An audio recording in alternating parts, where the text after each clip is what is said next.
Bom dia, gente. Estamos aqui para mais uma aula virtual. Agora vamos com matemática. Vejam só, a gente já viu, o assunto de hoje vai ser medidas, transformações de medidas. A gente já vê medidas desde o segundo ano, que vocês já viram medidas, certo? Que é coisa que a gente trabalha muito no dia a dia. Diversas formas de medir, diversos instrumentos e diversas situações no nosso dia a dia. Vimos também o ano passado, estudamos no terceiro ano cada tipo de medida bem separadinho. Agora esse ano vamos estudar novamente medidas, só que a gente vai estudar fazendo uma análise de problemas do dia a dia, certo? Então vamos fazer uma pequena revisão do que nós já vimos, ok? Temos aqui alguns instrumentos que a gente usa para medir, certo? Vamos para esse. Aqui a gente tem, que todo mundo já conhece, um relógio. E junto com ele eu tenho um calendário, certo? Do ano de 2020. Um relógio e um calendário. E eles medem o quê? Eles medem o tempo, certo, gente? Eles medem o tempo do dia, o mês, o ano em que estamos, ou a hora, o minuto e os segundos. Estamos tratando aqui das medidas de tempo, ok? Que as unidades de medidas horas, minutos, segundos e assim por diante. Tudo isso a gente já viu e reviu em probleminhas também. Temos aqui também um liquidificador, certo? Se vocês observarem o liquidificador de casa, eles têm esses tracinhos com alguns números. E o que isso significa? A quantidade de líquido, que no liquidificador a gente mede tudo que é líquido, certo? A quantidade de líquido que a gente utiliza dentro desse recipiente, ok? É um instrumento de medida. Existe também o copo graduado, que é o copo que eu já mostrei a vocês, um copo cheio de tracinhos também parecido com o copo do liquidificador. Também tem a mamadeira do bebê. A mamadeira do bebê também é um instrumento de unidade de medida. E que medida é essa? Essa a gente está se tratando da medida de capacidade, que mede tudo que é líquido, que cabe dentro de um recipiente, certo? Mas por que, tia, mede tudo que é líquido? É possível a gente colocar algo líquido numa balança para medir? Não. Então existiu a medida de capacidade, que é onde a gente consegue definir a quantidade de líquido que cabe dentro de um recipiente, ok? E temos também aqui, ó, a balança, certo? E o que mede a balança? Não existe só esse tipo de balança, existem diversos tipos de balança. Isso aqui é só um dos exemplos que vimos. Essa é a balança digital, onde a gente coloca o peso e sai diretamente aqui a massa desse objeto, que é onde a gente se trata na medida de massa, ok? É onde mede o peso de diversos objetos. É só colocar aqui em cima que a gente vê o peso de qualquer tipo de objeto. Temos também a balança de pratos, que é muito comum a gente ver a balança de pratos em feiras de frutas e verduras, que a gente vê aquela balança que tem dois pratinhos e o que ajuda a definir o peso do que a gente quer comprar ou de qualquer objeto é aquele pezinho que vem junto com a balança dos pratos, onde indica se há 1 quilo, 2 quilos, certo? E como funciona? Um exemplo, a gente coloca, né, o peso de 1 quilo de um lado e vai colocando no outro prato 1 quilo de batata, se você quiser. Vai colocando as batatas. Quando o prato ficar, certo, no nível, aí você tem ali representando 1 quilo de batata. Isso é um outro tipo de balança, ok? Então estamos falando aqui da medida de massa, tudo que mede o peso dos objetos. E também, por fim, a gente viu a medida de comprimento, que mede tamanho, distância, altura, largura, de diversas situações, ok? Temos aqui o instrumento a trena ou uma régua que vocês usam constantemente nas aulas, tem sempre na bolsa de vocês. Essa é a medida de comprimento. Vimos também o ano passado sobre a unidade de medida de que cada um representa, né? Medida de tempo, eu já falei, horas, minutos, segundos. Medida de capacidade, que é tudo que for líquido, a gente mede pela unidade fundamental, que é o litro, ok? Medida de massa, a gente mede pela unidade fundamental, que é a grama, certo? E medida de comprimento, que é a unidade fundamental, é o metro. Trabalhamos muito com a medida de comprimento e vamos continuar focando um pouquinho nela, certo?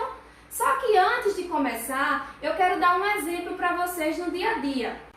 Então, um exemplo que a gente usa no dia a dia, eu trouxe aqui para vocês um pacote de feijão, uma garrafinha com água e um suquinho, certo? Que vocês usam frequentemente no dia. Então, para a gente identificar a diferença entre medida de capacidade e medida de massa, certo? Então, o feijão, quando a gente pega o feijão que vai olhar o peso dele, geralmente nesse pacote desse tamanho a gente tem 1 quilograma, certo? Então, se a gente está trabalhando quilograma, lembrando, o grama é a unidade de medida fundamental da medida de massa, certo?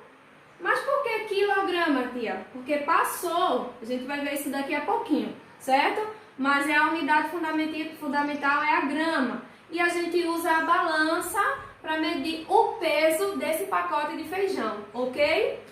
Já nessa garrafinha que a gente usa de água, se você procurar aqui no fundo da garrafinha, ela tem escrito 500 ml, certo? Se tem L, significa que a gente está se tratando da medida de capacidade. É onde tem a medida fundamental, que é o L, significa litro. E a gente mede isso como? Pelo copo graduado. Eu posso usar como exemplo o liquidificador, ok? Esse suquinho que vocês tomam, ele pode ter tanto a representação em medida de capacidade, como em medida de massa.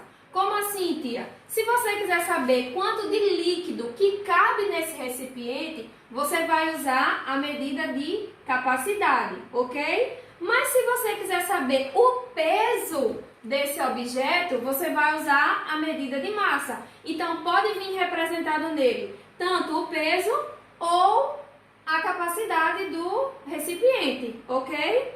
Então, é isso, gente. A gente viu aqui a diferença entre medida de massa e medida de capacidade.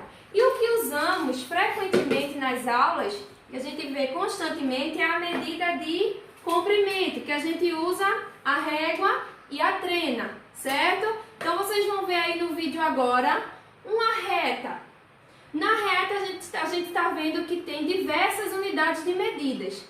A unidade de medida fundamental para a medida de comprimento é o metro, representado pela letra M, certo?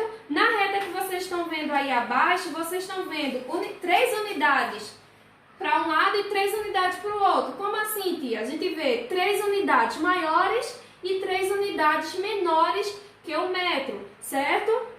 Aí vocês observam que a reta ela começa do quilômetro, certo?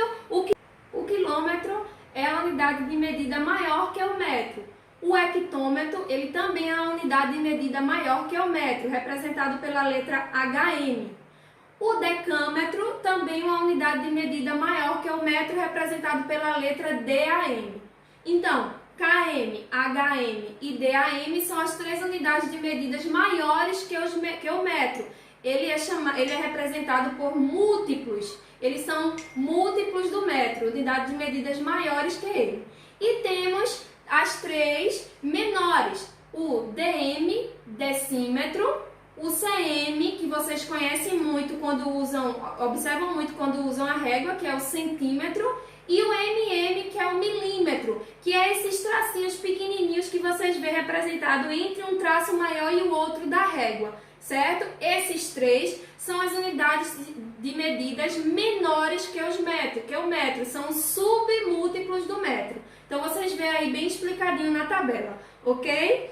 Então, um exemplo que a gente tem, pessoal, é quando a gente estudou sobre área e perímetro algumas semanas atrás, certo? Eu tenho aqui a representação de uma sala, ok? Então, a sala é em formato retangular, como vocês podem ver, e o lado maior dela, ele foi representado por 5 metros. Mediram e viram que o lado maior da sala tinha 5 metros. O lado menor tinha 300 centímetros. Como vocês sabem, o retângulo tem 2 lados maiores iguais, 2 lados menores iguais. Mas como que eu vou calcular a área ou perímetro dessa situação se eu estou, uma representação está mostrando em metro e a outra em centímetro? Então, vocês não podem usar operações com as unidades de medidas diferentes. Vocês têm que primeiro igualar as unidades de medidas para depois resolver qualquer problema, qualquer situação. Se for de mais, de menos, de multiplicar, dividir, mas primeiro tem que igualar. Como que vai igualar? A gente vai usar a tabela para transformar, certo? Eu vou mostrar a transformação para vocês dessa situação da sala. Vocês podem optar para transformar de metro para centímetro ou de centímetro para metro, tanto faz. Agora tem que ter as medidas, as unidades de medida iguais para poder resolver a situação, ok? Então, gente, eu trouxe aqui para vocês a tabela de transformação. Então, vamos optar por transformar 5 metros em centímetros. A gente vai fazer essa transformação, ó, 5 metros em quantos centímetros? Ou seja, quantos centímetros cabem em 5 metros?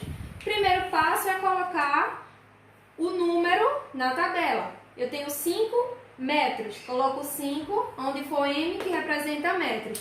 E tenho que chegar aqui, ó, nessa unidade de medida que é centímetros. Vou acrescentando 0, porque 0 é um número que não tem valor. A gente não pode usar 2, 3 ou qualquer outro número natural, não. Temos que usar um número sem valor, que no caso é 0, certo? Então, formou que número?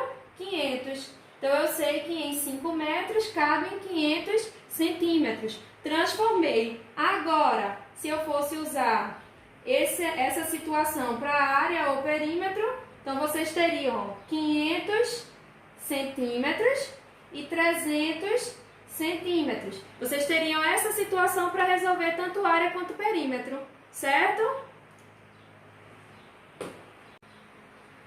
Vocês observaram que quando eu fui transformar de metro para centímetro, eu fui nessa posição, certo? Posição de acrescentar 0. Mas se eu quisesse fazer o contrário, se eu quisesse transformar 300 centímetros em metros, quantos metros seriam? Eu ia vir na posição inversa, eu ia vir voltando. Então, para voltar, o que eu faço? Se para lá você acrescenta, voltando você tira, ok? Ou seja, para representar 300 centímetros na tabela, atenção, viu? Não posso colocar 300 centímetros na tabela. Cada número, cada unidade de medida só pode ter um algarismo, ok? Então, vou colocando de trás para frente, 0, 0 e 3. Eu tenho, ó, 300 centímetros, certo?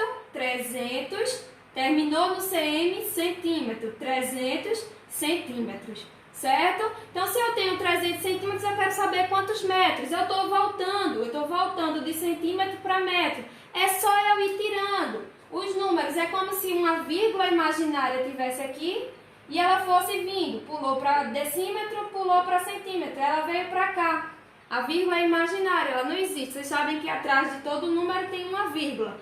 Ela não existe ainda no momento porque não tem número com valor atrás dela, só tem 0. Então, o que eu devo fazer? Eu elimino esse número porque é 0 e ele não tem valor. E o que me restou na tabela?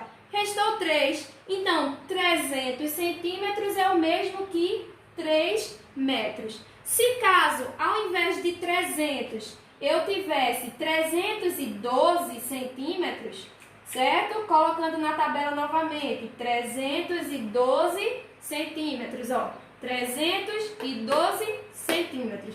Se eu tivesse 312 e quisesse transformar para metro, mesmo esquema da vírgula. A vírgula anda para essa casa e para essa viria para cá. Agora ela aparece porque atrás dela tem número com valor. O resultado seria 3,12, que você ia ler 3 metros e 12 centímetros. Ok, gente? Então, gente, voltamos aqui só para a gente ver uma diferença. Então, eu mostrei para vocês a tabela de transformação. E agora, estou mostrando para vocês uma tabela que tem 3 formas de transformar. Como assim, tia? É a mesma forma como eu transformei naquela situação diária da sala que a gente acabou de ver. Eu usei a medida de comprimento, que a medida fundamental da medida de comprimento é o metro, certo? A gente também viu que tem as medidas maiores que o metro, os múltiplos, e menores que o metro, os submúltiplos. A mesma situação a gente usa se fosse grama. Se eu estivesse trabalhando em um probleminha que estivesse falando sobre o peso, certo? Mesma coisa, unidade fundamental seria grama. E observem aí na tabela que onde tinha M, ficou G. Então não muda, a leitura é praticamente a mesma, só que ao invés de metro você vai falar com grama, ok? A mesma coisa vocês estão vendo aí também que tem a medida de capacidade. Ao invés do M ou do G, a gente tem o L, que é litro. Você nem fala metro, nem fala grama, vai falar agora litro. E a forma, gente, de transformar é a mesma. O que eu quero de vocês é que vocês pratiquem bem a leitura desses números, certo? A gente vai trabalhar agora só com medidas de comprimento. Então, pratiquem essa tabelinha onde tem o nome de cada unidade de medida com sua representação. Ok? Pratiquem que a gente vai ter uma atividade agora.